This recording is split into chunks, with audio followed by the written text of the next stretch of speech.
be a reason why Bob asked Lisa, because this is the first time he's invited her here or anywhere else, as a matter of fact, since they've been divorced. Did you ask him why he invited her? He said something about not wanting her to have Thanksgiving dinner alone. He didn't think it was right. It was real nice of the boy. And I thought about it, and I gave it a great deal of thought, Grandpa.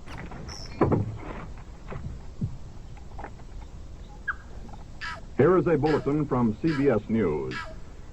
In Dallas, Texas, 3 shots were fired at President Kennedy's motorcade in downtown Dallas. The first reports say that President Kennedy has been seriously wounded by this but it seemed the thing to do in that first week in January 1964. These details, and I got 2 other people to join me. President Kennedy shot today. One of them wants to remain anonymous, and that's all right. Mrs. Kennedy jumped up and grabbed Mr. Kennedy. I think we were still in shock over President Kennedy's assassination. United Press says that the wound... Perhaps that had something to do with all those photographs of Christmas trees. Repeating, a bulletin from CBS The Christmas of 1963 looked terrible, illuminated by all the flags in America hanging at half-mast, week after week in December in a tunnel of mourning. I was living by myself in a very strange apartment where I was taking care of an aviary for some people who were in Mexico. I fed the birds every day and changed bird water and had a little vacuum cleaner to tidy up the aviary when it was needed. I ate dinner by myself on Christmas Day. I had some hot dogs and beans and drank a bottle of rum with Coca-Cola. It was a lonesome Christmas, and President Kennedy's murder was almost like one of those birds that I had to feed every day. The only reason I'm mentioning this is to kind of set the psychological frame for 390 photographs of Christmas trees. A person does not get into this sort of thing without sufficient motivation. Late one evening, I was walking home from visiting some people on Nob Hill. We had sat around drinking cup after cup of coffee until our nerves had become lionesque. I left around midnight and walked down a dark and silent street toward home. And I saw a Christmas tree, abandoned next to a fire hydrant. The tree had been stripped of its decorations and lay there, sadly, like a dead soldier after losing a battle. A week before, it had been a kind of hero. Then I saw another Christmas tree with a car half parked on it. Somebody had left that tree in the street and the car had accidentally run over it. The tree was certainly a long way from a child's loving attention. Some of the branches were sticking up through the bumper. It was that time of year when people in San Francisco get rid of their Christmas trees by placing them in the streets or vacant lots or wherever they can get rid of them. It is the journey away from Christmas. Those sad and abandoned Christmas trees really got on my conscience. They had provided what they could for that assassinated Christmas. And now, they were just being tossed out there to lie in the street like bums. I saw dozens of them as I walked home through the beginning of the new year. There are people who just chuck their Christmas trees right out the front door.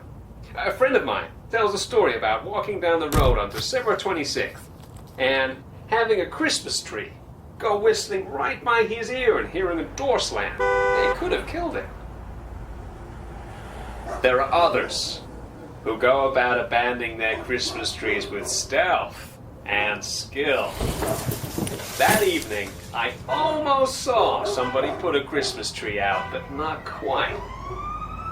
They were invisible, like the Scarlet Pimpernel. I could almost hear the Christmas tree being put out. I went around the corner and there in the middle of the street lay a tree, but nobody was around. There are always people who do a thing with greatness, no matter what it is.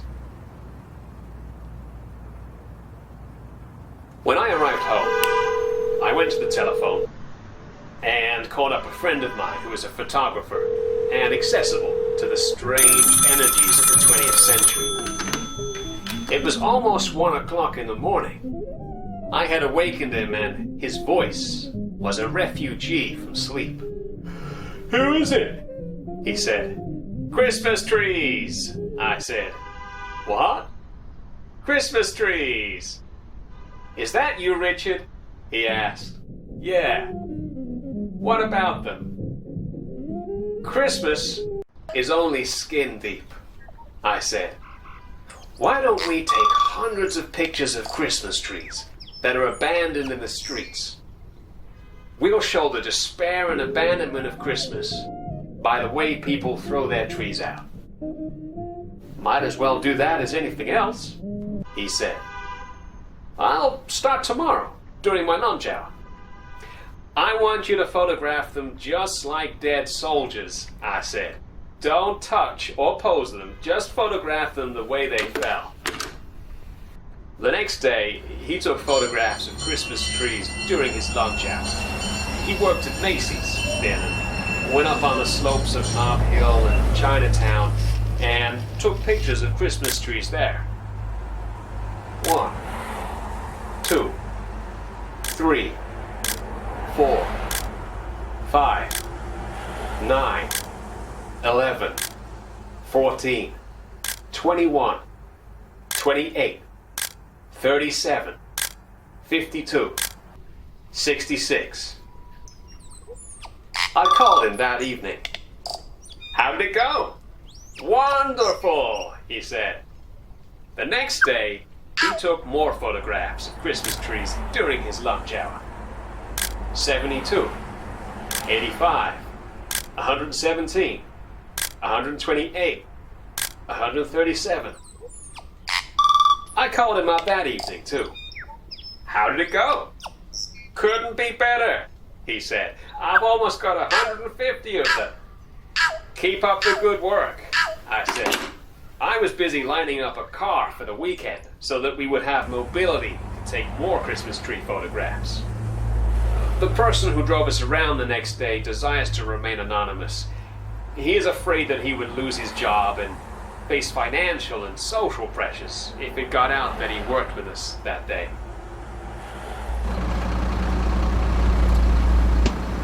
The next morning, we started out and we drove all over San Francisco, taking photographs of abandoned Christmas trees. We faced the project with the zest of a trio of revolutionaries. 142, 159, 168, 175, 183. We'd be driving along and spot a Christmas tree lying perhaps in the front yard of somebody's lovely house in Pacific Heights or beside an Italian grocery store in North Beach. We would suddenly stop and jump out and rush over to the Christmas tree and start taking pictures from every angle. The simple people of San Francisco, we thought that we were all completely deranged, bizarre. We were traffic stoppers in the classic tradition.